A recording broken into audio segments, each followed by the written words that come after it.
Historia del Perú, Ferdinand Villard. Bienvenidos al canal Audiolibro de Historia. Aquí nos dedicamos a explorar, en cada entrega, acontecimientos y personajes que han marcado el devenir de la humanidad.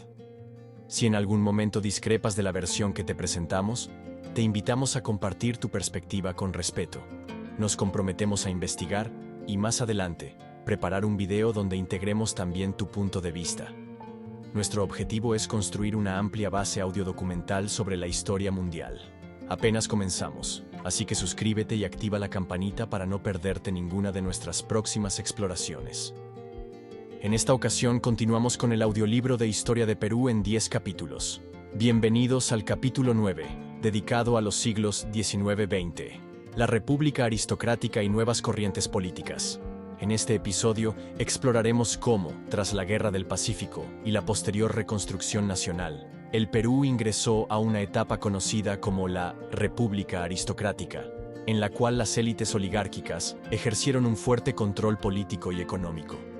Asimismo, abordaremos el fenómeno del gamonalismo en el campo, la migración interna, la aparición de movimientos obreros y la modernización parcial que experimentó el país a fines del siglo XIX y principios del XX. Acomódate y prepárate para un relato de aproximadamente 30 minutos en el que descubriremos las complejidades de una época de cambios y tensiones sociales. Capítulo 9. Siglos XIX-XX. La República Aristocrática y nuevas corrientes políticas. 1. Contexto posguerra del Pacífico. Con la firma del Tratado de Ancón, 1883, y la derrota en la Guerra del Pacífico, el Perú emergió gravemente endeudado, con sectores productivos devastados y con una ciudadanía conmocionada por la ocupación chilena. A pesar del clima de crisis, el país empezó a rearticularse gradualmente. Reconstrucción y capitales extranjeros. En las décadas siguientes, el Estado peruano suscribió acuerdos como el Contrato Grace, 1889, que entregaba a manos británicas la explotación de ferrocarriles y otros activos a cambio de cancelar parte de la deuda externa. Esta dependencia de la inversión foránea se volvió un rasgo recurrente de la economía peruana en la etapa posterior a la guerra. Statu quo oligárquico. La clase alta limeña y las élites terratenientes de la costa aprovecharon los acuerdos de reconstrucción para reforzar su control sobre la economía, agroexportaciones, banca, comercio. Al mismo tiempo, en el interior del país, los grandes propietarios ejercían un poder casi feudal sobre comunidades campesinas. 2. El surgimiento de la República Aristocrática. El término República Aristocrática se asocia a un periodo que va aproximadamente de 1895 hasta 1919, caracterizado por el predominio político de un núcleo oligárquico muy influido por la élite limeña y costera, así como por familias propietarias de haciendas azucareras en la costa norte. Presidencias civiles y el Partido Civilista. Tras la etapa militarista de la posguerra, se impuso un consenso político que favoreció gobiernos civiles. El Partido Civil, fundado en 1871 por Manuel Pardo, cobró nueva fuerza en el cambio de siglo, agrupando a grandes terratenientes, banqueros y comerciantes que defendían el liberalismo económico y el orden civilizado. Control electoral. Aunque existían elecciones, el sufragio era restringido y las votaciones solían manipularse para asegurar el triunfo de candidatos afines a las élites. Los campesinos, indígenas y obreros no participaban, en la práctica, de los procesos políticos. El orden y la estabilidad. Bajo la hegemonía aristocrática, se promovió la estabilidad macroeconómica y se procuró atraer mayor inversión extranjera, sobre todo en minería y agroexportación. Sin embargo, este orden se sustentaba en la exclusión de las mayorías, que no accedían a la toma de decisiones. 3. Gamonalismo andino, poder local y relaciones de dominio. En la sierra peruana, el control de la tierra y de las comunidades indígenas permanecía en manos de los gamonales, una élite mestiza o criolla que ejercía dominio político y económico a nivel regional. Este fenómeno social, conocido como gamonalismo, se agudizó a fines del siglo XIX y comienzos del XX. Características del gamonalismo. 1. Gran concentración de tierras y poder local. 2. Explotación de la mano de obra indígena mediante mecanismos de servidumbre o trabajo forzoso, pongueaje. 3. Ausencia de una presencia estatal efectiva que velara por los derechos de los campesinos. Protestas y resistencia. Aún con la opresión, se dieron focos de resistencia indígena y comunidades que negociaban ventajas o se rebelaban ante abusos extremos. Sin embargo, no existió un movimiento campesino amplio que pusiera en jaque el poder gamonal en este periodo. Ello sucedería más adelante, con la aparición de nuevas corrientes políticas e ideológicas. 4. Migración interna y tensiones sociales. A finales del siglo XIX y principios del XX, el Perú experimentó una creciente migración interna desde la sierra hacia la costa y, particularmente, hacia la ciudad de Lima. El objetivo era escapar de la pobreza rural y buscar oportunidades laborales en la agroexportación, la incipiente industria o los servicios urbanos. Transformación de Lima. La capital vivió un crecimiento demográfico que generó nuevos barrios populares, así como tensiones por el aumento de la desigualdad. El contraste entre los sectores aristocráticos del centro histórico y los suburbios emergentes reflejaba la brecha social. Costa Norte y agroexportación. Las plantaciones de caña de azúcar y algodón requerían mano de obra abundante y barata, incentivando la llegada de migrantes del interior. Estas haciendas funcionaban bajo un régimen de cuasi-servidumbre que reforzaba la concentración de la tierra. Racismo y marginalidad. Muchas de estas poblaciones migrantes, en su mayoría de origen indígena o mestizo andino, fueron objeto de discriminación. La barrera lingüística y cultural, el quechua como lengua materna frente al castellano culto, limeño, exacerbaba la marginación. 5. Modernización parcial, ferrocarriles, desarrollo urbano y clases medias. Paralelamente a estas tensiones, el país vivió un relativo proceso de modernización impulsado por las exportaciones y el ingreso de capital extranjero. Se construyeron ferrocarriles que conectaban regiones productoras con los puertos, facilitando el comercio internacional. Aún así, la red ferroviaria no alcanzó una cobertura nacional integral, y la infraestructura se orientó preferentemente a los intereses de la agroexportación y la minería. Ferrocarriles y puertos. Líneas como la de Lima-La Oroya o la de Arequipa-Puno facilitaron el transporte de minerales y productos agrícolas, contribuyendo al dinamismo comercial. También se modernizaron puertos como el del Callao, otorgando mejores condiciones para la exportación de azúcar, algodón y minerales como cobre y plata.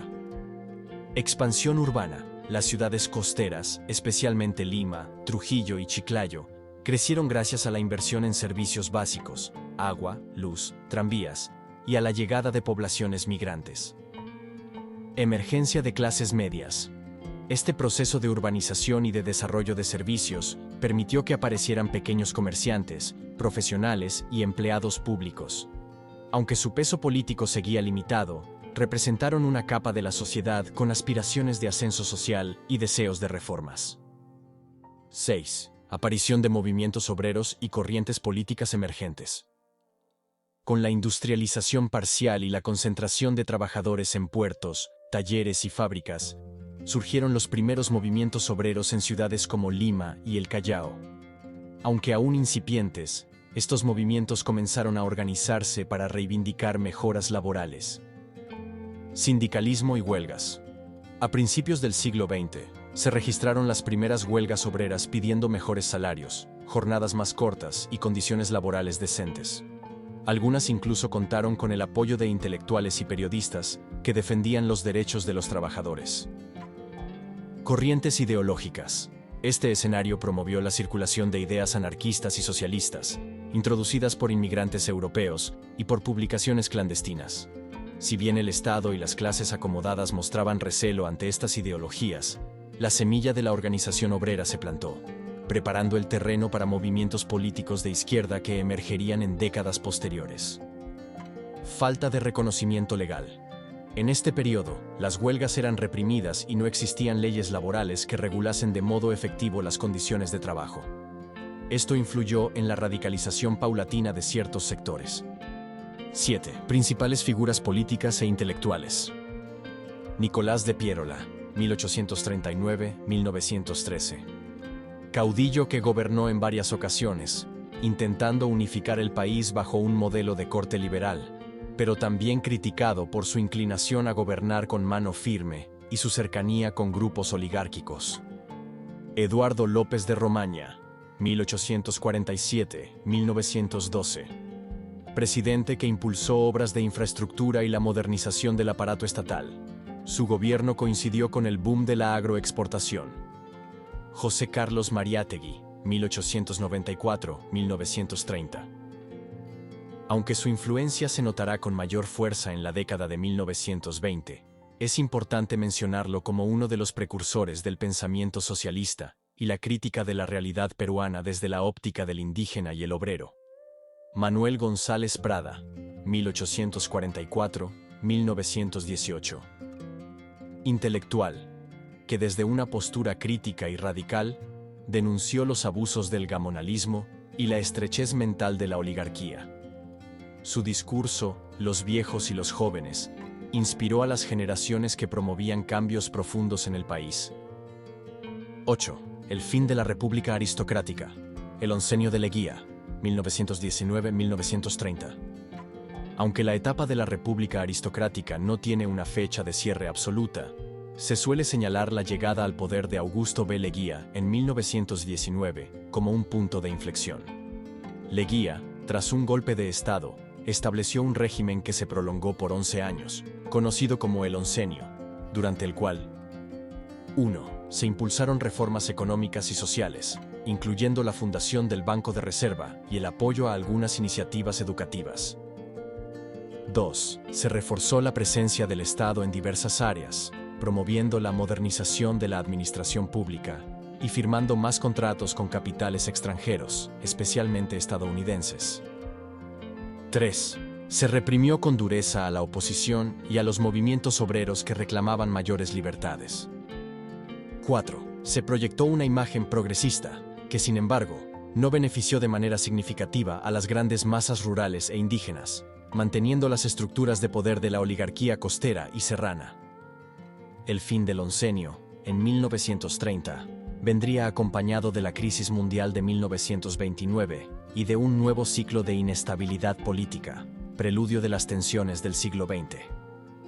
9. Anécdotas y curiosidades. El primer grito obrero. Se atribuye a los trabajadores del puerto del Callao la organización de una de las primeras huelgas exitosas en 1913, logrando ciertas mejoras en la jornada laboral. Este hito marcó un antes y un después en la lucha obrera del país. Los ferrocarriles inconclusos.